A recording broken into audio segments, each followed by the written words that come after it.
यो homies, तो Marvel ने finally और क्वाइटली अवेंजर्स डूमडे का चौथा टीजर, जो कि एक फाइनल टीजर है, वो ड्रॉप कर ही दिया। जिसका हम करेंगे सीन बाय सीन रिव्यू और ब्रेकडाउन, और साथ ही बात करेंगे कुछ ईस्टर एग्स की। तो वीडियो को एंड तक देखना, क्योंकि लास्ट में एक ऐसा ईस्टर एग है जो बताएगा कि अवेंजर और मार्वल का फ्यूचर क्या है। मेरी जान, अच्छा बहन के लेने दो। ट्रेलर शुरू होता है एक डार्क और सीरियस टोन के साथ। बैकग्राउंड में सूर्य की आवाज सुनाई देती है, I have lost everyone that matter to me but a king doesn't get rest. ये dialogue directly Black Panther Wakanda forever से कनेक्ट करता है। टिचाला, क्वीन रेमोंडा सब कुछ लूज करने के बाद सूरी अब इमोशन से नहीं बल्कि रिस्पॉन्सिबिलिटी से डिसीजन ले रही है। और यहीं पे इस ट्रेलर का हमें पहला ईस्टर एग देखने को मिलता है, जहां कॉमिक्स में सूरी का एक ऐसा ही फेस आता है जहां वो साइंस प्लस वॉर स्ट्रेटेजी दोनों लीड करती है। और यहाँ पे हमें हिंट मिलता है कि वकांडा सिर्फ अवेंजर्स को बचाएगा नहीं बल्कि उन्हें लीड भी कर सकता है।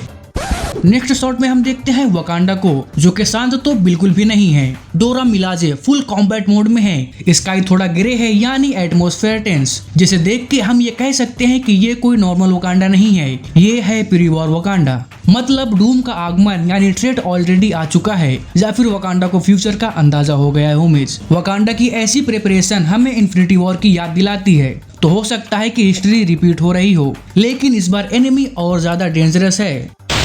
और अब आता है ट्रेलर का सबसे बड़ा मोमेंट, फैंटास्टिक फोर वकांडा में एंटर करते हुए।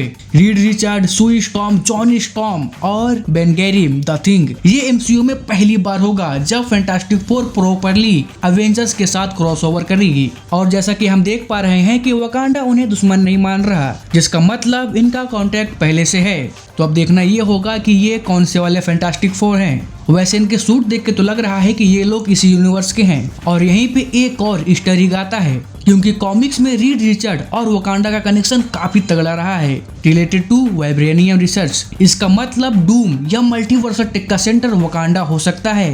एंड होमी एम्बाकू, जो कि बोलता है I am Kim M'Baku of Wakanda, जिसके रिप्लाई में बेन बोलता है बेन यानी स्ट्रीट। वैसे ये मार्वल का क्लासिक कैरेक्टर इंट्रोडक्शन ह्यूमर है। M'Baku equal strength plus pride and the Thing equal raw power plus street attitude. वैसे इस सीन का ईस्टर एग ये है कि कॉमिक्स में फैंटास्टिक फोर के ग्रिम का एक आइकॉनिक एरिया है। मतलब मार्वल फैंटास्टिक फोर को पूरी तरह से कॉमिक एक्यूरेट रखने वाला है। और जैसा कि हम देख पा रहे हैं कि थिंग वकांडा वासियों से मिलने आया है, जिसका एक ही मतलब है कि वो उन्हें बताना चाहता है कि डूम आ रहा है, या फिर भैंचोद बच्चा गायब हो चुका है रिचर्ड का, जो कि हमने देखा ही था फैंटास्टिक फोर के क्रेडिट सीन में। आगे हम ट्रेलर में एक छोटा सा शॉट देखते हैं, नामोर का पानी के पास खड़ा है और कुछ सोच रहा है। वैसे अभी तक तो नामोर का रोल न्यूट्रल है, ना तो हीरो है और ना ही विलन है। और भैंचोद कॉमिक्स में भी तो एक एंटी हीरो ही है। And home is Wakanda plus Atlantic plus fantastic Four equal unstable alliance. वैसे कॉमिक्स में नामोर और डॉक्टर डूम का टेम्पररी अलायंस रहा है, और इस शॉट का मतलब हो सकता है कि नामोर डूम को पर्सनली जानता है। एंड नाउ ट्रेलर का एंड। ट्रेलर के एंड में सूर्य का क्लोजअप आता है, मास्क नहीं पहना, आंखों में डर नहीं, सिर्फ फोकस है, जो कि हो सकता है सूरी का फाइनल ट्रांसफॉर्मेशन, क्योंकि अब वो सिर्फ साइंटिस्ट नहीं बल्कि वॉर टाइम लीडर बन चुकी है। और जैसा कि हम यहाँ पे देख रहे हैं कि सूरी का सूट थोड़ा मॉडिफाई लग रहा है।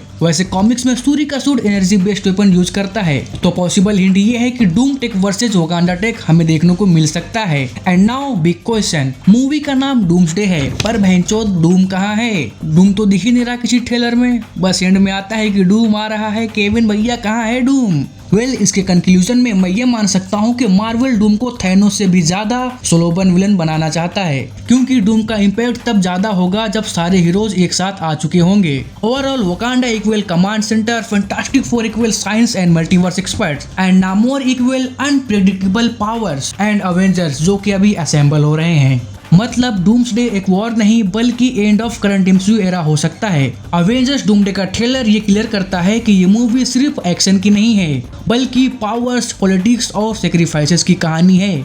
डॉक्टर डूम जब एंट्री लेगा तब सिर्फ अवेंजर्स नहीं बल्कि पूरी रियलिटी खतरे में होगी। मेरी तरफ से तो भाई इतना ही, मुझे जितना समझ में आया मैंने तुम्हें उतना बताया। वैसे मुझे तुम लोग बताओ कि तुम इसके बारे में क्या सोचते हो। एंड भैंचोद अभी तो काफी कंटेंट आना बाकी है, तो लेट्स वेट एंड वॉच।